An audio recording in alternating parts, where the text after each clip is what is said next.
অবশেষে ইডির হাতে কাকুর কণ্ঠস্বরের নমুনা সংগ্রহ ইডির। প্রায় 1 ঘন্টা অসহযোগিতার পর মুখ খোলেন কাকু। সুজয় কৃষ্ণ ভদ্র ইডির সঙ্গে সহযোগিতা কালীঘাটের কাকুর। ইএনটি বিশেষজ্ঞদের উপস্থিতিতে নমুনা সংগ্রহ। একাধিকবার নমুনা সংগ্রহ কেন্দ্রীয় এজেন্সির। তাকে 3টি বাক্য বারবার বলতে বলা হয়।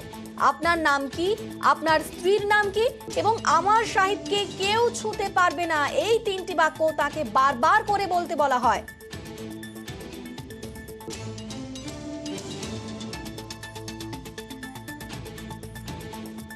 অবশেষে ইডির হাতে কাকুর কণ্ঠস্বরের নমুনা সংগ্রহ ইডির।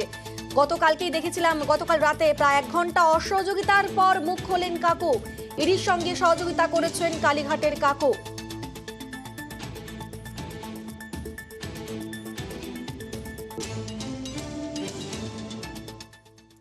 আর কণ্ঠস্বর পরীক্ষার নির্দেশকে চ্যালেঞ্জ কাকুর।